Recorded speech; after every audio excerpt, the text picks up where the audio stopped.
fijaos la cantidad de tiempo que ha pasado desde que los judíos, los del norte y los del sur, han sido invadidos, han sido destruidos, ha habido distintas potencias ocupando la tierra de Israel hasta que por fin esta revuelta del reino asmoneo macabeo es lo mismo. Los macabeos, el nombre viene de martillo y era el apodo que tenía uno de los macabeos, que era el martillo, y de ahí viene la palabra. Y los asmoneos, pues es que era una familia a la que pertenecían todos estos y que Flavio Josefo identifica los dos nombres. Ahora uno puede preguntarse, ¿de dónde sacaron tantas fuerzas estos asmoneos, estos macabeos, para enfrentarse ni más ni menos que con el imperio seleucida, que si recordáis el mapa, no lo he puesto, no lo he traído hoy, era un imperio tremendo. ¿Qué es lo que pasa? Que había un imperio nuevo, un imperio que era el imperio de los partos, del que vamos a hablar largo y tendido, del que se suele hablar poquito cuando se habla de la historia de la Iglesia, pero que tiene un papel fundamental en el desarrollo del Imperio Romano y, por tanto, también del origen del cristianismo. Entonces, los destruyeron prácticamente la totalidad del imperio de los seleucidas. Aprovechando esa circunstancia de que los seleucidas estaban de capa caída, es cuando se produce esta revuelta de los macabeos. Lo que pasa es que, pues, lo que suele ocurrir muchas veces, que al final los asmoneos terminan peleándose entre sí. ¿Recordáis? Había dos hermanos, Aristóbulo II, Hircano II, dos hermanos enfrentados a ver quién puede más, y los dos van a pedir ayuda a Roma. Roma, que por cierto acabó también con la última parte que tenía el imperio de los seleucidas, que estaban precisamente en la parte de Siria, al norte de Israel. Eso es conquistado precisamente por un general que es Pompeyo. Entonces Pompeyo va a entrar en Jerusalén y va a entrar dentro incluso del propio templo de Jerusalén. Bueno, hoy os voy a hablar mucho de romanos. Va a parecer que a veces que la historia se nos va para explicar el Imperio Romano. Intentaré ir aterrizando para explicar o intentar aclarar por qué es tan importante conocer esos cambios que se han ido produciendo para que podáis entender también cuál era la situación de Israel cuando el Mesías viene al mundo.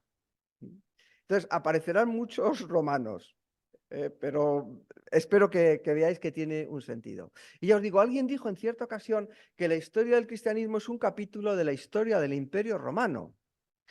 Y es una frase a mi modo de ver que ya no recuerdo quién la dijo, de dónde la cogí, pero me parece muy acertada. ¿Por qué? Porque al final el imperio terminará haciéndose cristiano y de ahí venimos nosotros. Entonces, entender los orígenes del cristianismo desde el punto de vista histórico implica entender el Imperio Romano, implica entender la trascendencia que tuvo para la historia de la humanidad futura, o sea, la nuestra, de donde estamos nosotros ahora, cómo se conformó esa cristianización del imperio, que tiene unas cuestiones, unas implicaciones muy interesantes y que creo que vamos a intentar desglosar. ¿Cómo es posible que al final de 4 siglos, solamente 4 siglos, un imperio que era profundamente pagano, profundamente politeísta, quedase conquistado por una nueva fe que llegó a convertirse en la religión oficial, con Teodosio I el Grande, la religión oficial del Imperio Romano? ¿Cómo fue aquello posible? Y para poder entenderlo tenemos que entender las estructuras políticas, pero también el trasfondo ideológico e incluso religioso del Imperio Romano. Espero que podamos ver, aunque sea solamente de pasada, y por encima algunas de estas cosas. Y desde el punto de vista sociológico, también esta afirmación a mí me parece muy adecuada. ¿Por qué? Porque si vemos pues, cómo era la evolución de la cultura, lo que teníamos era esto: un imperio muy grande y dentro de ese imperio un lugar geográficamente insignificante, políticamente iba a decir irrelevante, ya veremos, a lo mejor esa calificación no es muy adecuada, pero de muy escasa importancia en comparación con la grandeza del imperio, era un lugar geográficamente muy pequeño, Palestina, donde había una religión minoritaria absolutamente en el Imperio Romano, que era el judaísmo. Dentro de esa religión que es minoritaria, surge un grupo todavía más pequeño que dicen pues que el Mesías ha venido al mundo. Es decir, originariamente también, como veíamos la clase anterior, un movimiento de renovación intrajudío. Entonces, ¿cómo algo tan pequeñito llegó a convertirse en algo tan grande? Es precisamente parte de la aventura de esta historia que os quiero contar. Bueno, resumimos un poquito lo que habíamos visto de Pompeyo. Roma entra en Judea precisamente por la aparición de este importantísimo general que fue Pompeyo Magno. Victorioso primero en las guerras de Hispania contra Sertorio. Después también había peleado con aquella revuelta que todos conocéis de Espartaco, una revuelta de gladiadores que tuvo en jaque a Roma, y también ahí aparece Pompeyo victorioso. Y luego pues le mandan a que vaya a combatir a los piratas que había en el Mediterráneo oriental, en las costas que van hacia la zona de Turquía. Desde Cilicia, donde era Pablo, de ahí salían los piratas. Y Pompeyo va a pelear con ellos. Entonces, ya de paso que está ahí, aprovecha y conquista los últimos territorios, como les decía hace un momentito, que tenían los seleucidas, y acaba por completo con ese reino y funda en ese lugar donde estaban todavía los seleucidas la provincia romana de Siria. Esto que no se os importe, a lo mejor que no, perdón, que no se os escape o que no se os escape, porque quizás son muchos datos, pero son datos que yo creo que son trascendentales para poder avanzar y después conocer bien qué es lo que estaba pasando, qué es lo que pasó en Roma. En Roma y, por supuesto, también en Judea posteriormente. Tiene que enfrentar y es consciente de la amenaza de los partos. Luego os pondré algún mapa para que veáis qué imperio tan grande es el de los partos, y interviene porque en el reino de los armoneos había esa pelea entre dos hermanos, una lucha fratricida, y hay tres bandos que en realidad le van a pedir apoyo, a Pompeyo. Un hermano, el otro hermano, y además los fariseos, que van como grupo a decirle a Pompeyo: mira, ya estamos hartos de esto, que se vayan, que venga otro, venid vosotros si queréis, pero a estos ya no les aguantamos más. Entonces, Aristóbulo tiene la temeridad de atacar precisamente a Pompeyo. Y no sé muy bien por qué lo haría. Seguramente por una falta de cálculo tremenda. No se daba cuenta con quién se estaba metiendo. Entonces lo que hace Pompeyo es, pues te voy a devolver el golpe. Y ahí va a Judea, golpea fuertemente a los jerosolimitanos, la ciudad de Jerusalén. Ellos se refugian en el templo, los partidarios de Aristóbulo, y ahí que va a ir Pompeyo. Como os comentaba la clase anterior, va a entrar en el templo, pero va a ser muy respetuoso. Allí estaba la mesa, el candelabro, monedas del templo, y no tocó nada, porque a lo mejor sabía también que los judíos eran muy religiosos y ya estaba pensando que ese territorio iba a ser un territorio de relevancia, un territorio importante. Y le llamó mucho la atención algo que luego va a tener también su historia, que es que como no vio ninguna imagen, pensó, afirmó: esta gente son ateos, porque no tienen, no tienen ningún Dios. Luego se dieron cuenta que tenían uno, pero con el problema o con la limitación de que uno, que es poca cosa, pero es que además es invisible. O sea, que esto era, para los romanos, era como, bueno, pues gente de poquita cosa. Entonces, ¿qué es lo que hace Pompeyo? Establece un pacto con Judea. Entonces, Judea no va a ser una provincia de Roma, sino que va a ser un estado Vasallo es un estado independiente. Bueno, independiente no es correcto. Es un estado que depende de Roma. Diríamos autónomo. Que van a tener su religión, su forma de gobierno. Quizá no le interesaba a Pompeyo conquistar Judea como había hecho con Siria, porque eso iba a ser ponerse cara a cara con los partos. Entonces, lo que hacen es que ponen una almohadilla, que es un estado vasallo, que no es ni Roma ni Partia, que está como muelle y es como, se entiende, como frontera. ¿Eh? Y de ahí la trascendencia o la importancia que podía tener Judá para los romanos. Era el amortiguante si los partos realizaban algún ataque. Entonces, Hircano queda no como rey, sino como sumo sacerdote de este estado vasallo, dependiente de Roma, pero autónomo, es decir, no es una provincia romana, no se integra aún en el Imperio Romano. Ya veremos cuándo ocurre esto.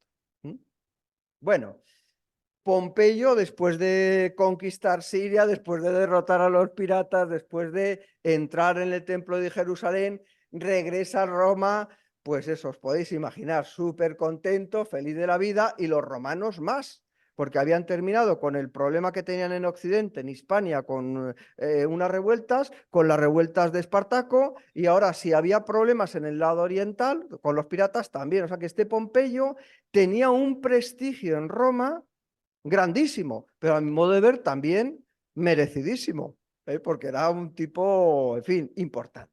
Bueno, se queda el problema de los partos, obviamente, sin resolver.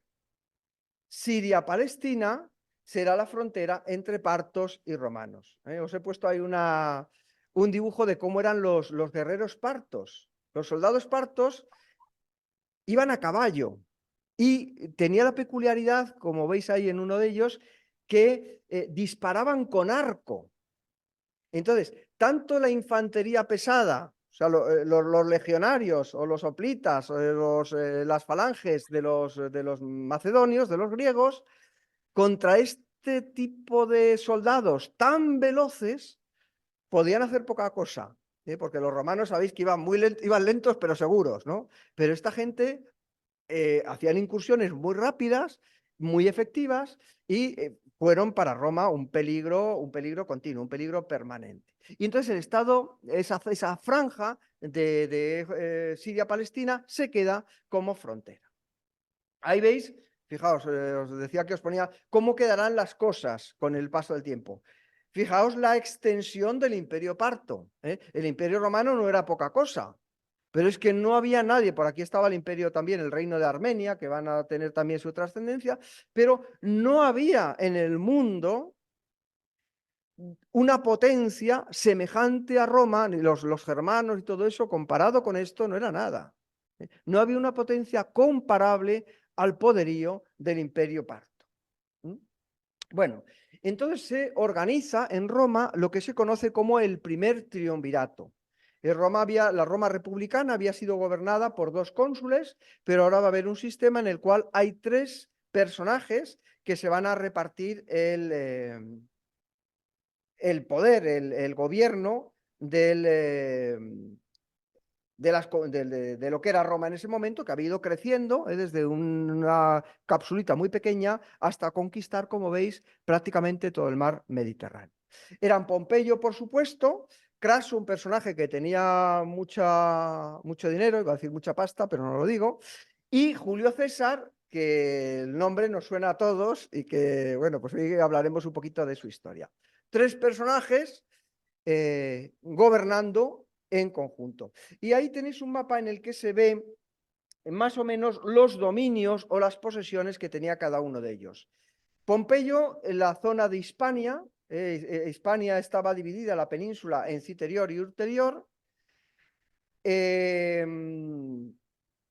Julio César le va a tocar la zona de las Galias, os suena, ¿no? Nos sonará a todos las famosas guerras de las Galias, porque ahí va a tener que pelear con los que no querían que Roma se extendiese por esas tierras. Y luego Craso, en esta pequeña provincia recién conquistada por Pompeyo, que va a ser Siria. Como veis, luego hay otras provincias, hay otros lugares de circunmediterráneo, que rodean el Mediterráneo, que pertenecían al Senado y a otros personajes, o sea que no dependían directamente del gobierno de estos triunviros. Y como veis, no hay una provincia de Judea. Todavía hay territorios, tampoco hay una provincia de Egipto, que va a ser de trascendental importancia para la historia de Roma y para la historia del cristianismo. Pensad en la escuela de Alejandría, los padres de la iglesia que salieron de ahí, o sea, un montón de teólogos, y esta parte todavía no es imperio romano, es lo mismo que el norte, de esta zona del norte de África, que aún no ha pasado a manos romanas. No os preocupéis, que con un poquito de tiempo esas zonas van a ser también conquistadas por Roma. Pero sobre todo insistiros en que esta parte, ahí sabemos, un estado vasallo, gobernado por un sumo sacerdote, porque la religión tenía mucha importancia para los judíos, y la situación pues bastante inestable. Craso, además con su hijo, estaban en la parte de Siria y van a enfrentarse con los partos. La derrota es apabullante. Las tropas romanas son destruidas por los partos y no solamente muere Craso, sino también su hijo, que le acompañaba en esta aventura militar. Con lo cual, ¿qué tenemos? Pues tenemos que nos quedan solamente dos en el poder. Julio César y Pompeyo, y iba a decir lógicamente, no sé si es lógico o no, la lógica humana parece que era así, destinados a enfrentarse. Tienen un respeto muy grande el uno por el otro, pero los generales no son solamente generales, detrás de ellos hay todo un séquito, hay intereses que tiran de uno, que tiran de otro, y va a haber también pues proyectos diferentes y, como os decía, también intereses diferentes. Julio César, frente a la derrota de Craso frente a los partos, Julio César resulta vencedor en las Galias. Entonces, ¿qué hago? ¿Qué hago? ¿Qué hago? Tiene ahí un dilema muy grande. ¿Me quedo en estos que son los territorios que me han asignado o voy a Roma? Si voy a Roma, voy a levantar celos, disputas. ¿Qué hago? Si voy con mis soldados y con el botín que traigo, me arriesgo a una cosa, y es pues a enfrentarme con Pompeyo. ¿Por qué? Porque en Roma no podían entrar ejércitos armados, no podían entrar las legiones. Eso sí, había soldados, había policía, era la guardia que llamaremos luego la guardia pretoriana, pero no podían entrar las legiones. Entonces Roma no permitía semejante cosa. Y ahí hay un momento difícil para Julio César, que siempre había estado al lado de sus soldados, y decide cruzar ese río, el Rubicón. Y ahí es cuando dice esa famosa frase, ¿no? Alea jacta es, la suerte está echada. Ahora ya, que sea lo que Dios quiera, pase lo que pase, vamos hacia Roma, vamos con nuestros soldados. Y lo que va a ocurrir, pues obviamente me salto muchas historias, entra victorioso en Roma, es decir, en lugar de ser rechazado por la población de Roma, como trae tal cantidad de esclavos, de riquezas, de cosas maravillosas, de las Galias, vuelve victorioso y en lugar de ser rechazado por Roma, es aclamado por el pueblo romano. Esto hace ni más ni menos que Pompeyo, en lugar de enfrentarse con él, tenga que salir por pies y escaparse de Roma. Porque si no, el conflicto militar estaba asegurado. Empieza una guerra civil, romanos contra romanos, y el ejército de Pompeyo es derrotado en la batalla de Farsalia. Esto está hacia la zona de Grecia, que es donde pues, había territorios también conquistados por Roma y donde se hace fuerte Pompeyo y sus seguidores, pero son derrotados. Y Pompeyo escapa ni más ni menos a un país que va a ser fundamental después, Egipto. ¿Os acordáis quién gobernaba en Egipto? Estaban los faraones, pero no eran faraones exactamente egipcios, eran de una dinastía helenística, eran tolemaicos. Bueno, entonces ahí que va los pompeyanos a refugiarse. Y los egipcios dicen, pues es que estos dos están enfrentados, este viene derrotado, luego va a venir César a buscarle, pues vamos a hacer una cosa, le vamos a cortar la cabeza. Y efectivamente, le cortan la cabeza a Pompeyo y cuando llega allí Julio César, lo voy a decir en castellano, ¿vale? Pilla un rebote tremendo. A un general romano, a un hombre como este, con esta dignidad, ¿cómo le habéis tratado de esta forma? Esto no se hace. Así que me voy a quedar aquí en Egipto y os vais a enterar. Y ahí se queda Julio César muy disgustado, no aceptó, por supuesto, que además debía ser terrible. O sea, ¿te imaginas que te traigan en una, no sé, aquí aparece en el cuadro este, con una bandeja, la cabeza de alguien que había sido tu amigo? Por mucho que hubierais peleado, tenía la dignidad de ser un general romano, de la trayectoria ni más ni menos que de Pompeyo, y eso unos cualquiera, un reino helenístico, tolemaico, como los egipcios, no podía hacer semejante cosa. Además, como diría alguno, para más INRI, Egipto está en ese momento en una guerra civil también entre dos hermanos. Por un lado, Ptolomeo XIII, que era precisamente, era un niño, pero era el que había ordenado, o mejor sus consejeros, los que habían ordenado que se le cortara la cabeza a Pompeyo. Y por otro lado, su hermana Cleopatra. Y todos sabemos que Cleopatra debía ser muy guapa y cautivó a Julio César. Bueno, dejamos la revista Hola a un lado. El caso es que Julio César se va a aliar con Cleopatra y va a pelear, se va a poner al lado de Cleopatra. Pero pensad que Egipto era un país grande, comparado con Roma, todavía no mucho, pero Julio César ha ido ahí con unos poquitos soldados en busca de Pompeyo, se ha encontrado lo que se ha encontrado, y la cuestión es que Julio César se queda cercado en el puerto de Alejandría por las tropas de Ptolomeo XIII. ¿Qué pasará? Lo que viene ahora es interesantísimo. ¿Qué es lo que pasará? Pues que un tal Hircano II, ¿os suena el nombre?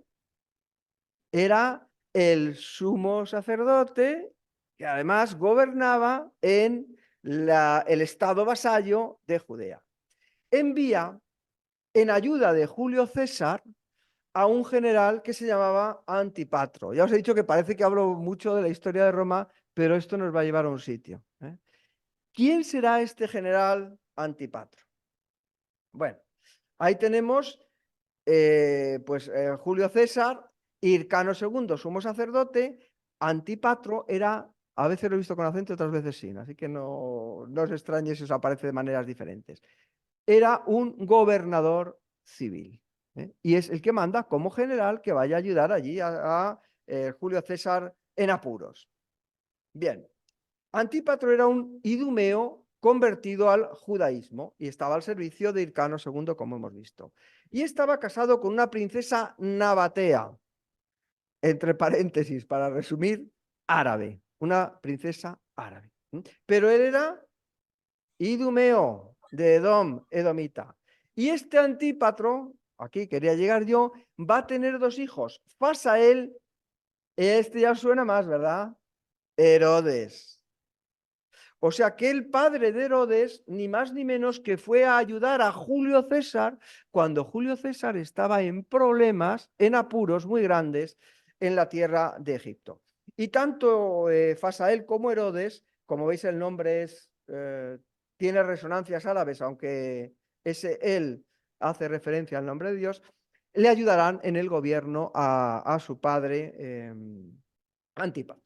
Bueno, será nombrado gobernador civil de Judea y Fasael estará encargado de la zona de Jerusalén y Herodes de Galilea.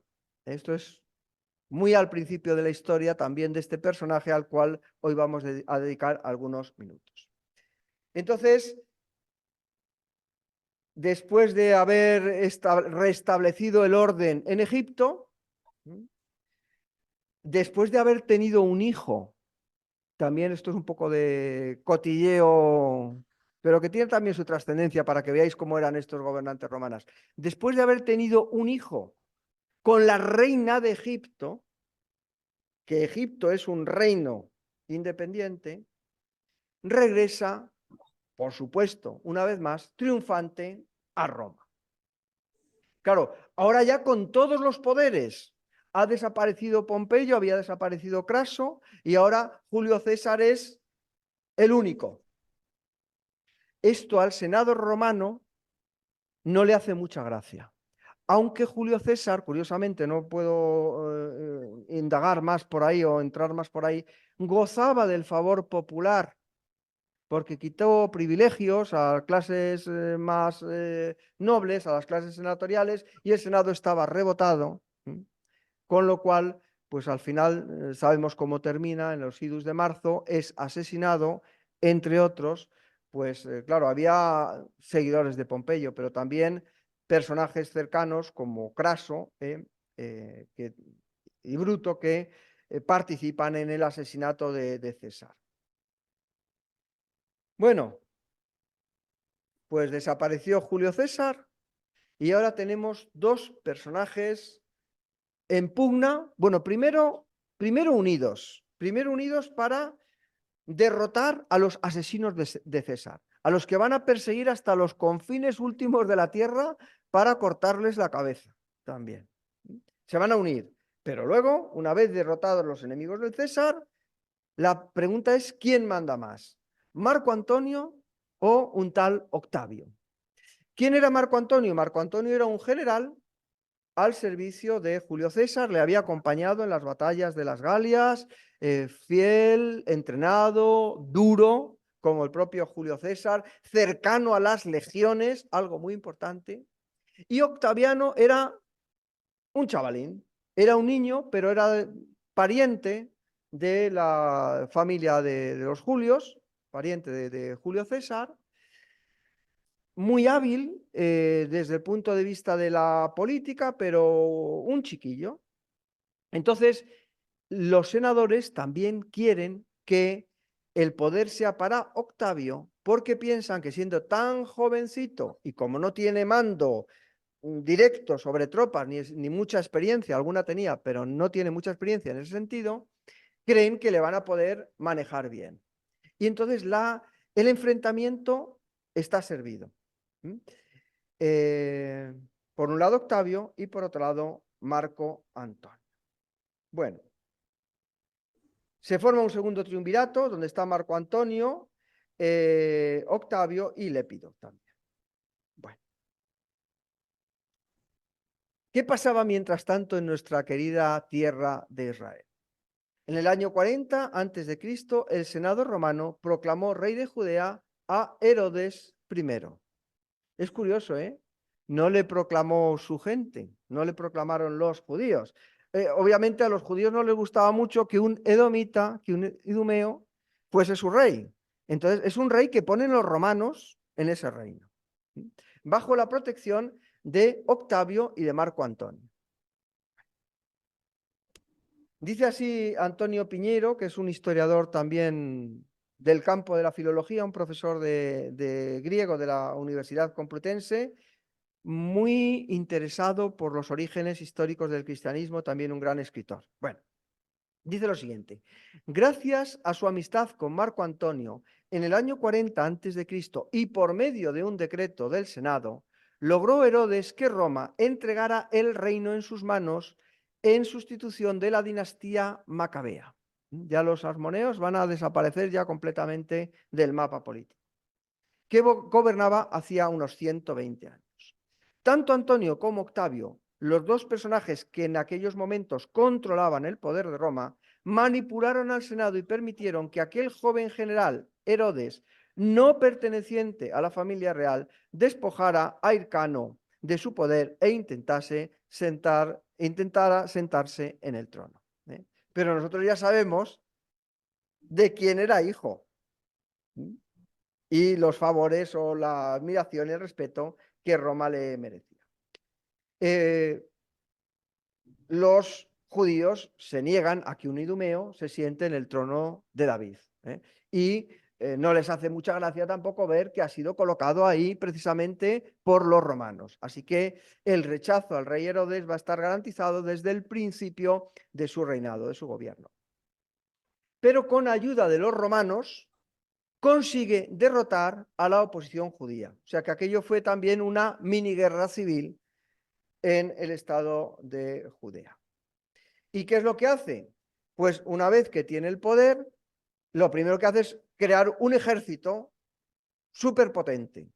Un ejército no tanto para pelear con sus enemigos, porque con los romanos no tenía nada que hacer y con los partos iba a decir menos o lo mismo. Es un ejército fundamentalmente para controlar sus fronteras interiores. Una eficaz policía interna y con muchos extranjeros. Y de alguna forma, para legitimar su posición como rey y tener una cierta aceptación por parte de los judíos, se divorcia de su esposa y se casa con Mariamne, que es una princesa, sí, en este caso de estirpe judía. Y en Roma, como hemos visto, ha estallado una revuelta entre Augusto y Marco Antonio. Una guerra civil. Otra vez, romanos peleando contra romanos. Una cosa muy desagradable para los propios romanos. Y esto que os cuento ahora creo que a mí me parece también de especial relevancia. Claro, ¿cómo Octavio va a afianzarse en el poder? Porque lo que habían dicho es, mira, Marco Antonio se va a Egipto y Octavio se queda en Roma. Pero fijaos la jugada, lo hábiles que son los dos. ¿Por qué se va Marco Antonio a Egipto? Primero, porque Egipto era un país riquísimo. No sé si se fue por Cleopatra, luego tendrá también, lo sabéis, aquellos líos amorosos con Cleopatra. Pero no creo que se fuera por Cleopatra, la descubrió cuando llegó allí. Pero Egipto es un país tremendamente rico. Fácil de gobernar porque es aliado de Roma. Le debe a Roma precisamente Cleopatra el estar en el poder. Y por otro lado, piensa Marco Antonio, Roma está en un estado de guerra civil. Voy un poquito para atrás. Roma, la ciudad de Roma está en estado de guerra civil. Con lo cual, este Octavio no va a durar ahí 2 telediarios. Bueno, no había telediarios, pero no va a durar 2 días. Porque las distintas facciones van a terminar. Es más, como yo tengo las llaves del grano, es decir, del pan, del trigo que viene de Egipto, en cuanto yo cierre el grifo, la situación va a ser insostenible, como hizo en alguna ocasión. Cierra el granero, entonces piensa que Octavio va a desaparecer. Pero Octavio tenía una posibilidad. Primero, había sido declarado hijo adoptivo por Julio César. Entonces, de alguna manera, era como su continuador, su heredero, como si fuese realmente un hijo natural. ¿Os suena esto? Bueno, pues os lo digo, en el derecho romano, los hijos adoptivos, cuando alguien era adoptado como hijo, tenía los mismos derechos que los hijos naturales. Por tanto, era el heredero lógico de Julio César. Marco Antonio era un general que había sido muy fiel, que las legiones le querían muchísimo, pero era un general, no era el hijo de Julio César. Por cierto, los que aceptamos a Jesús como el Hijo de Dios y creemos que Dios le levantó de entre los muertos, somos hechos hijos de Dios, pero somos hechos hijos adoptivos. Sí, pero hijos adoptivos, si lo leemos en el contexto del momento en el que se estaba viviendo y la situación política, hijo adoptivo en esa legislación significaba tener los mismos derechos que un hijo natural. O sea, no somos de menos porque seamos adoptivos, qué más, ni muchísimo menos. Tenemos plenos derechos. Bueno, entonces, además de esa paternidad de Julio César, hay un astro que pasa por el cielo en un determinado momento, un meteoro, una estrellita, y entonces Octavio dice, este es Julio César. Bueno, hablábamos también en el capítulo anterior del culto también a los astros. Entonces, ha sido convertido en Dios. Fijaos que esto todavía es muy importante. Para los romanos, un gobernante no tenía en principio naturaleza divina. Los romanos aborrecían a los monarcas y sobre todo esa idea de que pudieran ser hijos de dioses. Eso es de pueblos ignorantes. Pero en estos momentos, en el siglo I antes de Cristo y en la frontera del siglo I después de Cristo, van a empezar a ocurrir estas cosas. Julio César, ojo, después de muerto, es divinizado. Ya veremos después, y esto sí que va a tener un contacto muy íntimo con el origen del cristianismo, ese culto que van a intentar imponer y que los cristianos van a rechazar, el culto al emperador. Y va a haber emperadores que van a ser adorados en vida. Bueno, pero fijaos la jugada también de Augusto. Si Julio César es un dios, si Julio César ha sido divinizado, ha ascendido a la categoría, ahí lo tenéis en esta moneda, Caesar Augustus Divus Iuliu, divino Julio. Si Julio César, que su padre es Dios, ¿él qué es? Hijo de Dios. ¿Os suena el título? ¿No suena el título? Era el título del emperador, del primer emperador romano. Bueno, del primer emperador luego lo explicamos si nos da tiempo. De la figura máxima del imperio. Es Quirios, es decir, es el Señor, Hijo de Dios. Título interesante. Julio César ha sido divinizado, sube a los altares.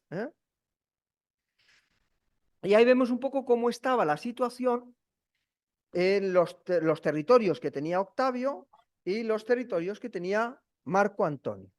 El nombre es Octavio, Augusto es un título. Augusto significa magnífico, grande, poderoso. Un tipo Augusto significa eso. Bueno, entonces, ¿qué es lo que pasa? Que al final se van a enfrentar Octavio y Marco Antonio aquí, en este lugar, en una batalla curiosamente naval, en la batalla de Acio. Y aquí tenemos Egipto, que era un reino por ese momento independiente. Y en la batalla de Acio, las tropas de Marco Antonio son derrotadas, sería muy buen general, pero Octavio había ido creciendo en sabiduría, en poder, y los generales de Octavio derrotan, le dan un buen repaso a las tropas de Marco Antonio. Marco Antonio regresa, pero para morir en Egipto, y se produce también la muerte de Cleopatra. Y ahí está la historia de que en lugar de que dejasen que la matasen los propios romanos o que la llevasen como un trofeo, porque claro, quien ha sido derrotado ha sido Egipto. Octavio, no me puedo enrollar mucho, pero Octavio no vende la lucha con Marco Antonio como una guerra contra otro general romano, sino dice, mira, ha sido esta bruja de Egipto que nos ha hechizado a nuestro Marco Antonio la que es la culpable de todo. Entonces lo que hace Octavio, que es súper listo desde el punto de vista político, no digo desde el punto de vista moral, ni muchísimo menos, lo que hace es declarar la guerra a Egipto. Y el pobre Marco Antonio tiene que defender, salir ahí con las tropas de su amada Cleopatra para enfrentarse con las tropas de Octavio. Resultado es que el país de Egipto, a partir de ahora, sí que va a estar bajo el gobierno de Roma.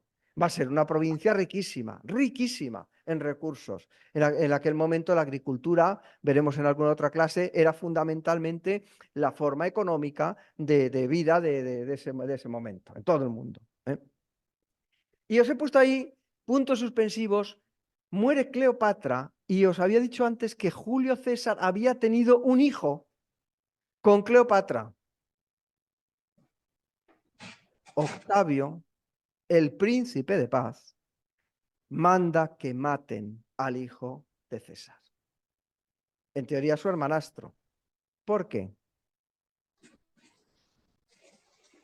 Bueno, por si acaso alguien no se lo imagina, para no tener rivales en Roma. Y así asciende al poder el que ahora sí que se va a empezar a llamar Augusto. Magnífico, poderoso. El Senado en el 27 concedió a Octavio usar el cognomen, o sea, el calificativo, el apodo de Augusto. En latín, Augustus, plural de Augusti, de significado majestuoso o venerable. Fue el principal título que llevaron los emperadores del Imperio Romano durante la antigüedad. O sea, a partir de ahora los emperadores vamos a entrar en una etapa nueva de la historia de Roma, una etapa desconocida de la historia de Roma, que va a ser el imperio. Y muchos emperadores eran Augustus, Augusto, Bueno, Imperator, pues si lo luego como se llamasen. Nerón, Claudio, lo que fuera. ¿Vale? Era un título, Augusto, magnífico. Bueno, volvemos a nuestra querida tierra, sobre todo algunos que habéis tenido la fortuna de estar por allí, ¿no? A Herodes le dicen, Herodito, vente para acá. Le llama Augusto. Herodes recibe la orden de ir a entrevistarse con Augusto en Roma. ¿Por qué? Pues porque Herodes había apoyado a Marco Antonio, quizá por cercanía, porque el estado de Judea estaba muy cerca de Egipto, mejor me llevo bien con los egipcios, ya que tengo que apostar por alguno, porque lo malo es quedarse entre medias. Y entonces, ¿qué le espera a Herodes?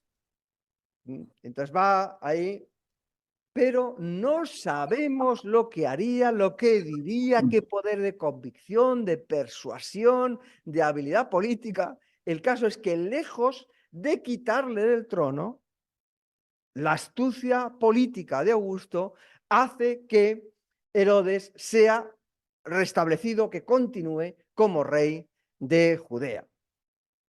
Perdón. Vale. Bueno. En la obra de Herodes fue tremenda, fue impresionante. Tengo que ir un poquito rápido, me cojo unos minutitos más y no voy a llegar a contaros todo lo que quería, pero sí necesito un poquito más de tiempo. Herodes inicia un programa tremendo de reconstrucción. Por ejemplo, ahí tenéis reconstrucción de Samaria y la llamó Sebaste. Ojito con el nombre. Sebaste es Augusto. Augusto es la palabra romana. Nosotros hemos heredado incluso ese calificativo, ¿no? Jolín, es que aquel mueble era un mueble augusto, era un mueble magnífico. Pues ese magnífico en griego se dice Sebaste y así se llamó la capital de Samaria, restaurada por Herodes. Construyó una ciudad, a ver si el nombre también nos da alguna pista. Algunos habéis estado en ese sitio, ¿verdad? Cesarea Marítima. ¿En honor de quién? En honor de su querido emperador o patrocinador Augusto. Ahí veis abajo donde está Jerusalén, perdonad. Bueno, se ve bien ahí. Yo es que tengo una barra aquí delante, lo veis bien. ¿Dónde está Jerusalén y dónde estaba Cesarea Marítima? ¿Veis la extensión tan grande, las ruinas que quedan de lo que debió ser una magnífica ciudad? Ahí va a estar la sede del gobernador de Siria. Con el tiempo, con el tiempo. Tenéis una reconstrucción digital de cómo podía ser. Esto es impresionante. Esto es tremendo.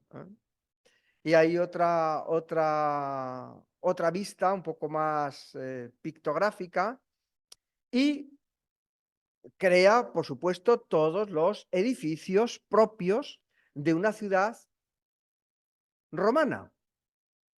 Pero decir romana significa una ciudad helenística.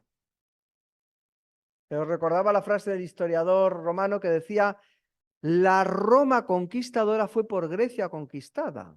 Y la forma de hacer arquitectura, la forma de hacer escultura, la forma de hacer mitología, la forma de hacer literatura, la forma de hacer filosofía, es griega. Por eso el griego no se pierde y tiene tantísimo valor en el desarrollo del Imperio Romano. Es que las ciudades romanas se construyen de acuerdo con estos modelos helenísticos, de los cuales toda Asia está plagada. Este verano estuvimos por ahí por la zona de la Capadocia, por la zona de Turquía, y ahí había ciudades como Hierápolis, como Éfeso, que eran ciudades, uno dice, griegas. Bueno, eran ciudades romanas, construidas al gusto de los griegos. Había en algunos lugares, por supuesto, reductos, incluso de cuando habían estado ahí los tolemaicos o los seleucidas, ¿no? Entonces, dedica un templo a Augusto, que lo tenemos por ahí. Aquí veis un anfiteatro, hace un hipódromo. Ahí tenéis el teatro de Herodes en Cesarea Marítima. O sea, todas las construcciones de Roma. Eran como Romas, pequeñas Romas en miniatura. Esto cuando leamos el libro de los Hechos de los Apóstoles y veamos y pensemos en las ciudades por las que va Pablo, tienen esta estructura helenística. Y hay templos en Corinto, es que había un templo dedicado a Afrodita, ¿qué menos? Uno, y había un gimnasio, y había un hipódromo, y había lugares donde se hacían esas prácticas. Fijaos, el acueducto también romano, los romanos, desde el punto de vista filosófico, regularcito. Y ya si tengo tiempo en algún momento podemos matizar algo sobre esto. Ahora, desde el punto de vista práctico, el derecho romano, la arquitectura, la ingeniería civil, es pura práctica, ¿eh? Y crean Europa. O sea, Europa es el resultado, vale, de la filosofía y de la ciencia griega, pero también de Roma y de los valores que una pequeña religión insignificante de uno de los extremos orientales del Imperio Romano va a traer, que es el cristianismo. Bueno, construye fortalezas militares por todo el país, ya os digo, fundamentalmente para controlar al país. La fortaleza de Masada, ¿quién ha estado ahí? Algunos no, algunos sí han estado por ahí. Debe ser tremendo, tremendo. Lo pasaron muy mal los romanos en las guerras judías para conquistar esto. La fortaleza de Herodión. Maqueronte también es una fortaleza construida por Herodes el Grande. En Maqueronte es donde fue ejecutado Juan el Bautista. Y por supuesto, esto era lo más de lo más, embelleció la ciudad de Jerusalén de una forma espectacular. Sobre todo, bueno, construyó, os pongo aquí un hipódromo, lo vemos aquí, un acueducto, aquí vemos un teatro, y fijaos el recinto del templo.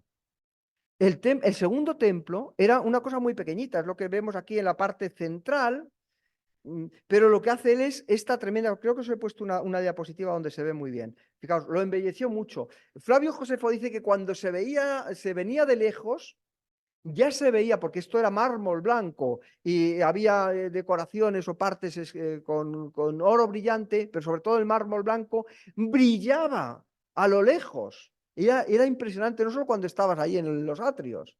Los que habéis estado habéis visto cómo son los muros, ¿no? Pero lo que queda de las murallas, y uno ve los ciclopias que era aquello. Ahora os muestro una diapositiva. O sea, algo impresionante. ¿Por qué? Porque quiere ganarse el favor de los judíos. Por un lado, a los romanos les dedica las ciudades, crea lugares de tipo romano, como eran los teatros, los hipódromos, etcétera. Pero a los judíos no les olvida, porque quiere ganarse el favor de aquellos sobre los cuales está gobernando. Esta es la imagen, fijaos. Ahí está la actual mezquita, y fijaos el espacio tan grande que tenía el templo con los atrios, bueno, creo que todos conocemos, el atrio de los gentiles, el atrio de las mujeres, y distintas instancias. Esto fue la mayor construcción quizá de Herodes.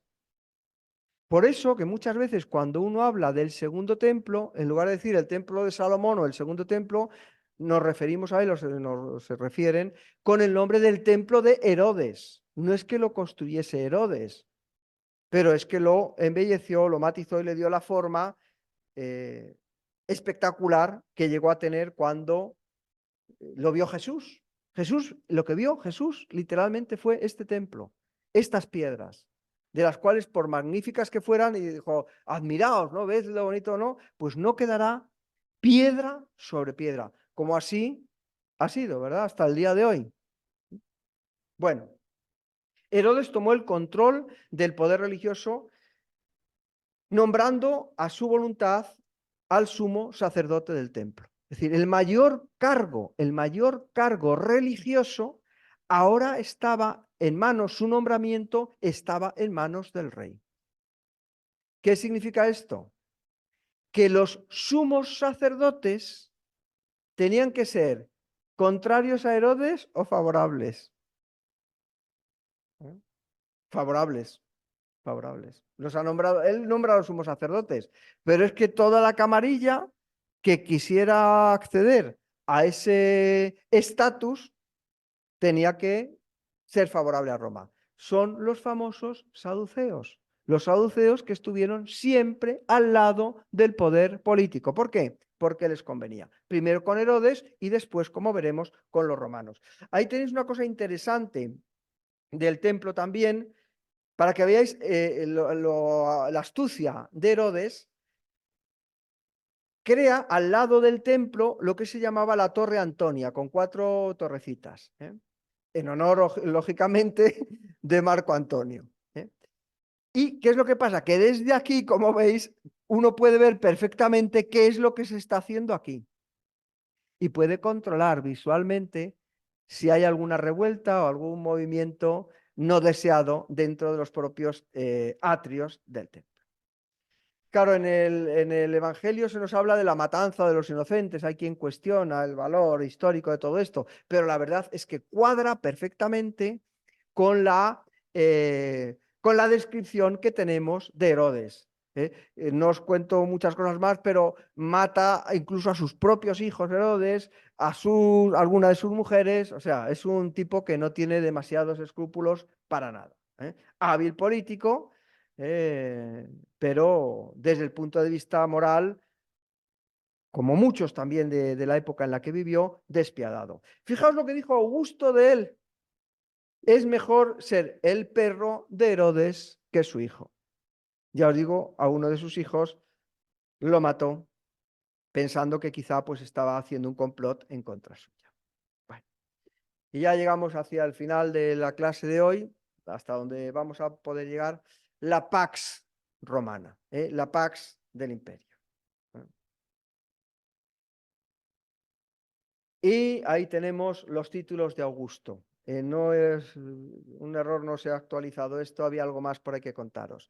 Augusto es emperador, imperator, princeps, príncipe de paz, os pone acá abajo. La palabra príncipe significa el primero entre muchos, el que tiene la principalidad. Es que esta es la ciudad principal. Pues Augusto era el principal.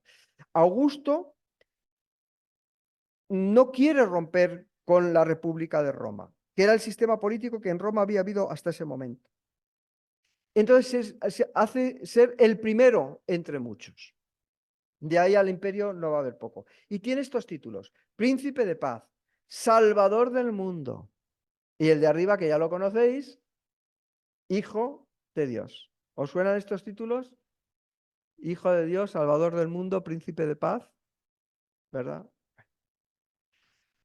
Hay una inscripción encontrada en Priene, en Asia Menor, fechada en torno al 9 antes de Cristo.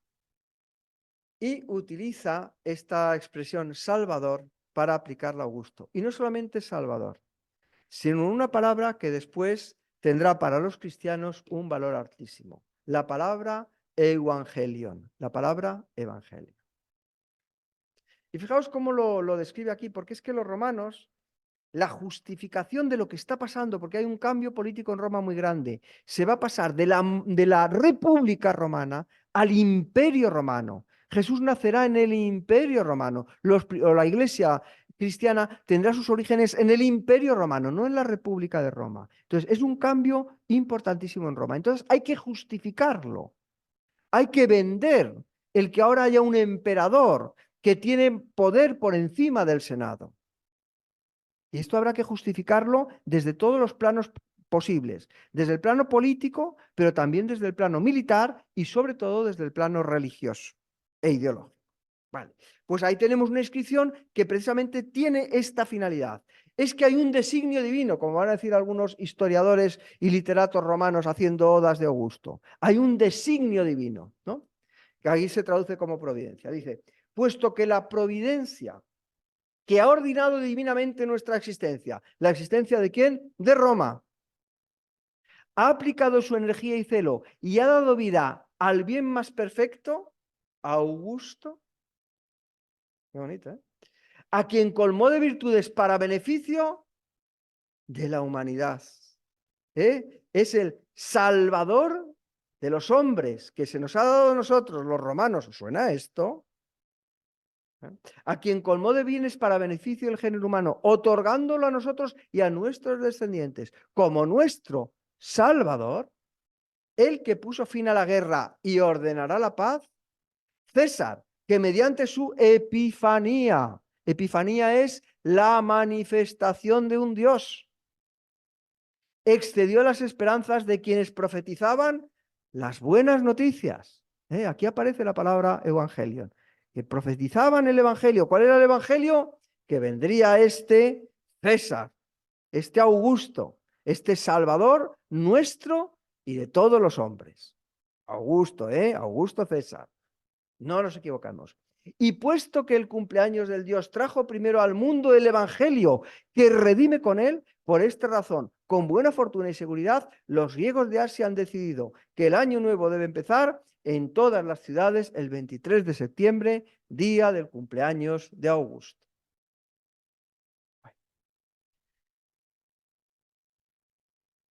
Fijaos que ya va entrando esa idea, sobre todo en la parte oriental del imperio, de que el emperador tiene una especie de aura divina. Lo que es divino no es la propia persona del emperador. Los emperadores que dijeron yo soy Dios y me tenéis que dar culto, pasan después a la historia como locos, como le pasó a Nerón, como le pasó a Calígula. Pero normalmente no es que ellos se hicieran dioses, quitando, iba a decir honrosas, más que honrosas, raras excepciones. Lo que es divino es el imperio, es el poder que trae ese título de emperador. Y ahí tenéis cómo era el imperio romano en tiempos de Augusto. Fijaos que ya ha sido conquistado todo el Mediterráneo, por supuesto, occidental, el Mediterráneo oriental, y llegamos a un estado absolutamente maravilloso de paz, donde las carreteras, no os he puesto en esta edición las calzadas romanas, pero todas las conocemos porque en nuestro país hay de estas calzadas romanas todavía, ¿no? Pues estas calzadas romanas llenaban todo el imperio y por estas calzadas romanas podían ir las legiones muy rápidamente, podían ir las noticias, podía ir el comercio de distintos lugares, desde Oriente hasta la ciudad de Roma. Roma era el centro. Por eso se dice todos los caminos llevan a Roma. ¿Por qué? Porque las distintas vías estaban pensadas para dirigir a Roma. Y también por mar, un mar libre de piratas, donde se hacía esa navegación de cabotaje que iban poquito a poco. Pero ya se había encargado primero Pompeyo y después Augusto de que hubiese paz en todo el mar Mediterráneo. Y por esos caminos, por esas calzadas, caminaron, se movieron también las buenas nuevas del Evangelio. Esa extensión primera del cristianismo solamente fue explicable desde el punto de vista histórico y posible porque existía esta pax romana. ¿Cuándo ha pasado esto en la historia? ¿Cuándo ha habido un mundo en paz? Donde había unas vías de comunicación que permitían que las noticias fuesen de un lugar a otro. Donde los judíos esclavizados o explotados o a disgusto porque tenían sobre su cabeza la bota del emperador romano, aunque fuese en el nombre de un rey vasallo, pero estaban oprimidos y clamaban para que viniera un Mesías.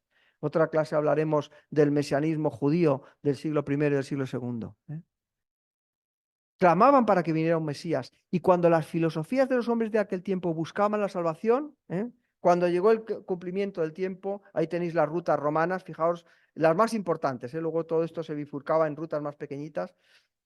Cuando vino el cumplimiento del tiempo, Dios envió a su Hijo, nacido de mujer, nacido bajo la ley, para redimir a los que estaban bajo la ley, a fin de que recibiéramos la adopción, que ya sabemos lo que significa, de hijos, en el cumplimiento del tiempo, en ese momento donde reinaba la paz. Aconteció en aquellos días, dice Lucas 2:1, que se promulgó un edicto de parte de Augusto César, y aquí Lucas, como buen historiador, nos da un punto histórico de referencia para situarnos por parte de Augusto César, que todo el mundo fuese empadronado. La famosa Pax Romana. Y no he querido por menos que dejaros un dibujo como este. Esta era la Pax Romana. Claro que había Pax.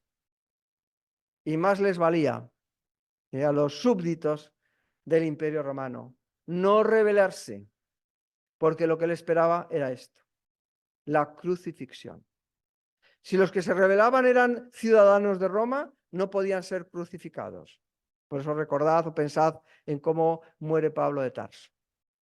No crucificado, porque los ciudadanos romanos no podían ser crucificados. Se les cortaba la cabeza, que tampoco tenía que ser muy gracioso. Pero la cruz era una muerte horrible, pero era una muerte ejemplificadora. Era una muerte que decía, mira, si tú te rebelas contra Roma, lo que te espera no es la paz y lo que te espera no es el perdón. Si tú rompes la Pax Deorum, se llamaba así, la paz de los dioses, tú vas a morir despacito y además expuesto, desnudo, para que la gente te vea. Es una muerte, decimos que no la desearía ni a mi peor enemigo. Esto es que es absolutamente inhumano, pero así se mantenía la Pax Romana. Había nacido un rey, un princeps, un emperador, ahí los historiadores o los historiógrafos dividen sus opiniones si llamarlo principado o el imperio. Había nacido un rey, Jesús, el Mesías, en medio de otro reinado, de otro Quirios, de otro señor. Un rey cuyo reino no se vencerá matando, un reino que se vencerá muriendo. Y hasta aquí. Tenía alguna cosita más que contaros, pero me perdonáis que me he comido una buena parte del tiempo de preguntas, respuestas y comentarios. Pero fue en este mundo en el que Jesús vino a la tierra, en el que Emmanuel tuvo significado tan precioso que tiene para nosotros, que fue Dios con nosotros. Dios vino a visitarnos. El pueblo que estaba en tinieblas, en estas tinieblas de paz aparente y de que todo estaba bien, por lo menos por fuera, pero había mucha oscuridad y muchas tinieblas. Dios, la luz del mundo, vino para alumbrar a todos los hombres. Cuando llegó el cumplimiento del tiempo, como dice Gálatas 4:4. Y me paro aquí porque si sigo, pues no voy a dejar tiempo para que haya algunas preguntas o comentarios. Si queréis decir algo, los que estáis en la sala o los que estáis por Zoom, podéis poner algún comentario en el chat y lo leemos aquí. Silencio absoluto. Iba a decir que os puedo contar alguna cosa más, pero os puedo adelantar lo que va a venir después. Os hablaré un poquito de cómo fue el cambio de la religión de Roma, también del pasar de la religión de la República a la religión imperial o a las religiones que hay en el imperio, pero eso lo dejo para otro día.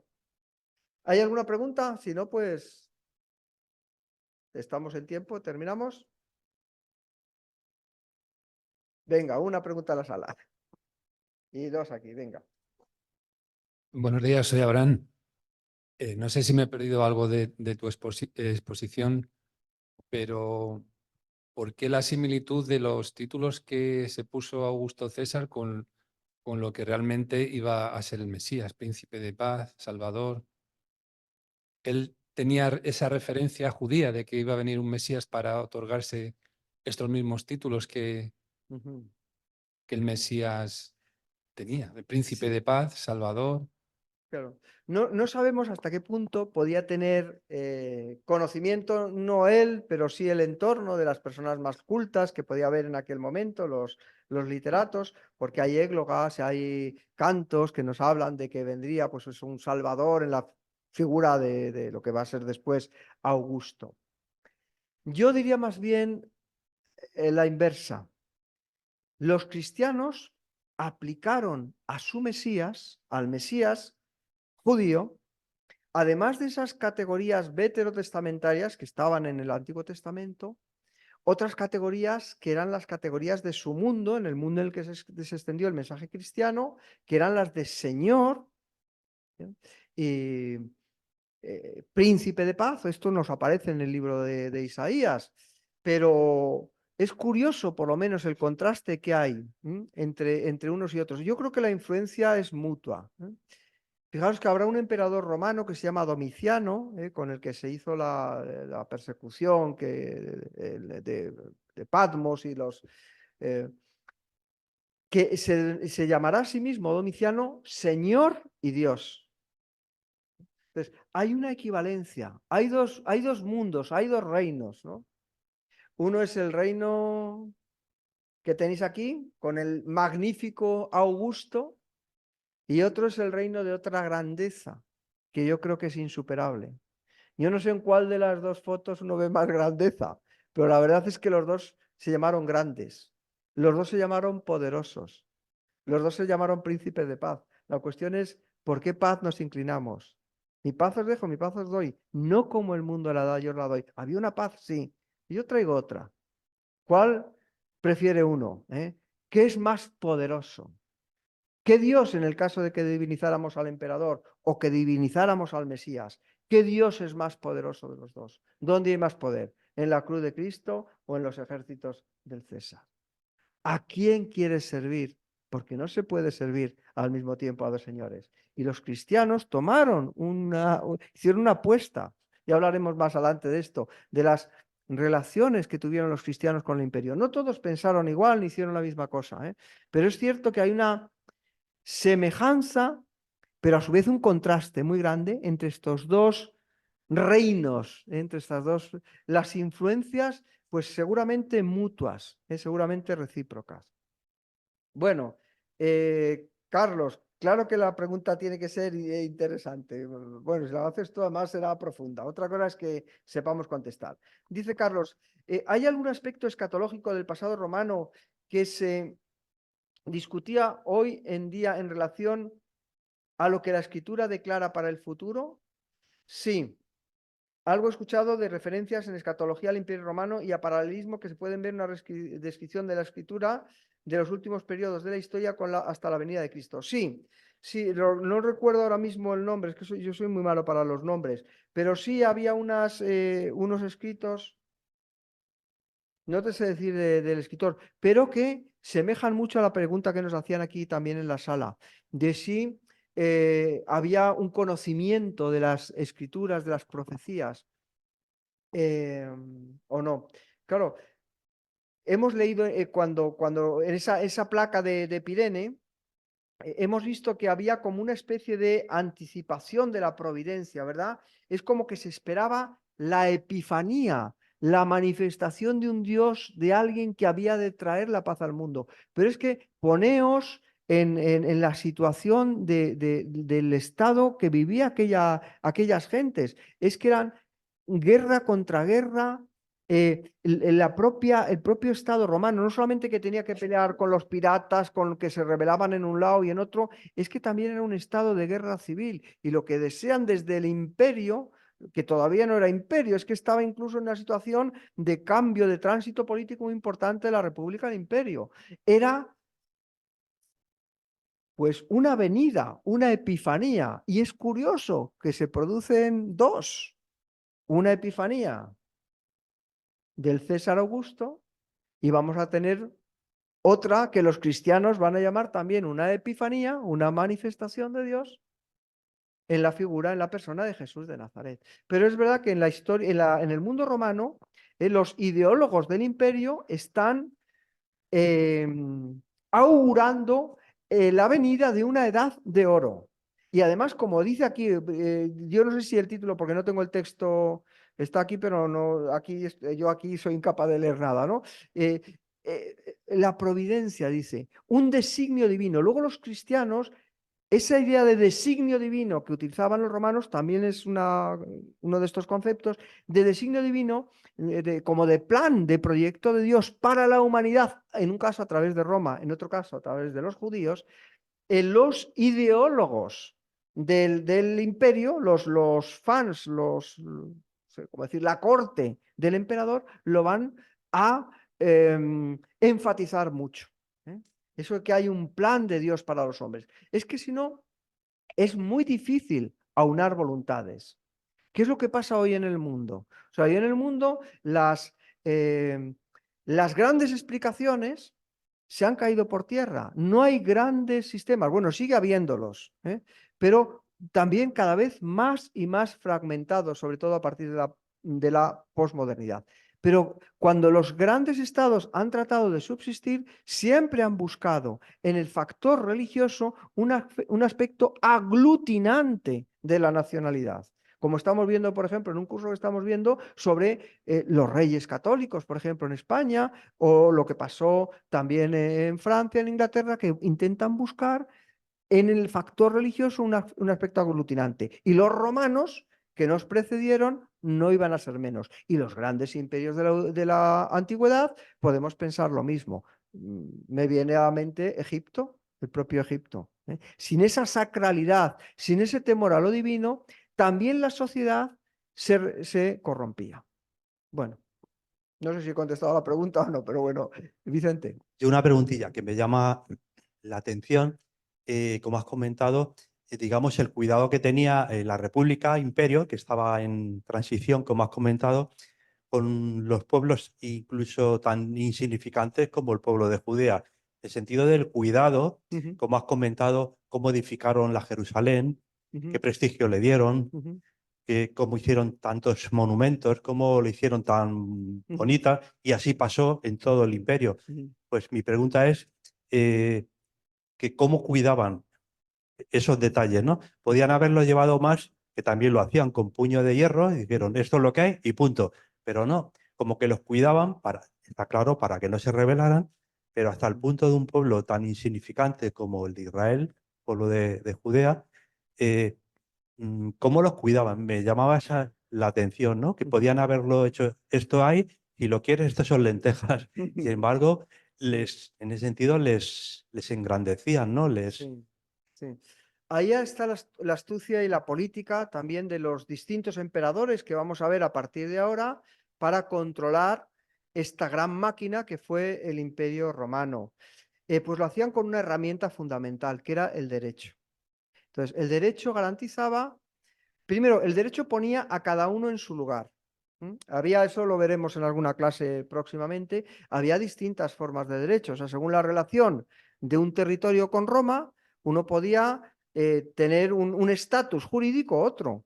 Había lo que nosotros hoy llamamos seres humanos, pero que entonces no se llamaba tales, que eran los esclavos, cuyos derechos, pues te puedes imaginar, eran mínimos. Y a partir de ahí, pues hay toda una estructura social, hablamos de ella a lo mejor en la próxima clase, una estructura social donde ponía a cada uno en su lugar. Ser ciudadano de Roma, el derecho romano de los ciudadanos era distinto del de distintos territorios. Adquirir la ciudadanía romana era una cosa dificilísima. Con el paso del tiempo, esta posibilidad de obtener la ciudadanía romana se va a ir difuminando hasta que un emperador, Caracalla, creo que es en el 212, me perdonáis las fechas, pero soy malo para esto, pero creo que es cuando hace que todos los habitantes, los que vivían dentro de las fronteras del imperio, los súbditos del imperio, todos sean ciudadanos, pero hasta ese momento no. Entonces, primero el derecho organiza distintas ubicaciones para las personas, pero luego, por otro lado, garantizaba que había una cosa que se llamaba la justicia y que no era una justicia arbitraria. Podía ser muy dura, pero no arbitraria. Y luego, claro, estados como tenemos el estado de Judea, el reino de Judea, cuando nace Jesús, no era un estado romano, como hemos visto, no era una provincia romana, pero gobernaban, en este caso, por medio de reyes vasallos, de reyes que ellos habían puesto ahí y permitían sus leyes y costumbres. Ahí está también parte de la grandeza de Roma. A ver, los romanos eran muy supersticiosos. Eso quizá también, si hablamos de la religión, podemos matizarlo un poco más, ¿no? Los romanos eran muy, muy, muy supersticiosos. Entonces, cualquier cosa que favoreciese a Roma era bienvenida. Cuando los pueblos antiguos se peleaban, el pueblo vencedor lo que decía es: nuestro Dios ha ganado la batalla sobre vuestros dioses. Luego, nuestro Dios es el verdadero, el vuestro es falso. ¿Qué es lo que hacen los romanos? Como son de entrada politeístas, tienen muchos dioses, lo que dicen es: ¿hemos conquistado otro pueblo? Bueno, bienvenido. Bienvenido este pueblo, según como fuera la cosa, ¿eh? Porque si ofrecían mucha resistencia, aquellos eran exterminados y hay que desaparecía la población, mandaban colonos y aquello no. Pero si había llegado a un acuerdo, si la batalla o el enfrentamiento no había sido muy duro, pues respetaban las costumbres, las tradiciones, incluso a ciertas formas de gobierno, ellos las asimilaban a Roma y decían: bueno, vosotros tenéis estas leyes de Roma, pero os vais a regir también por las leyes de vuestra cultura. Y vuestros dioses, eso sí, esos dioses tienen que ser favorables a Roma. Claro, por eso cuando leemos el Nuevo Testamento y cuando veamos las apologías o los apologetas cristianos, siempre dicen: no, no, es que los cristianos somos muy buenos ciudadanos y oramos por la paz del imperio. Oramos por los emperadores. Pablo nos dice que oremos por las autoridades, porque están puestas ¿por quién? ¿Por el diablo? No, están puestas por Dios. Ya hablaremos de esto más adelante en las clases, ¿no? Entonces, ¿cómo lo hacían? ¿Cómo les trataban? Pues primero, sabiendo, aquí estoy yo y yo tengo la espada, ¿vale?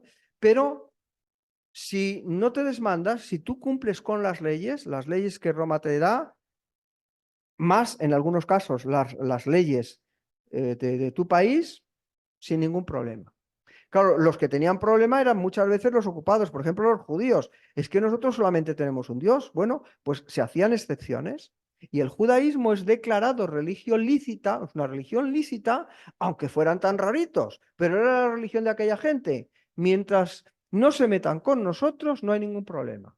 Máxime cuando los sacerdotes del templo quieren evitar cualquier tipo de conflicto con la autoridad imperial.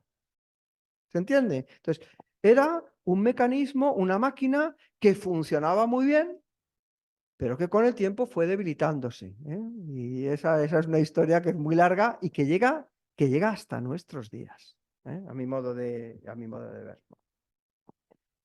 Bueno, gracias, Carlos, también por tu pregunta. Tengo que buscar más exactamente cuál es esa cita de algún autor que profetizaba la venida también de una epifanía en el mundo del Imperio Romano.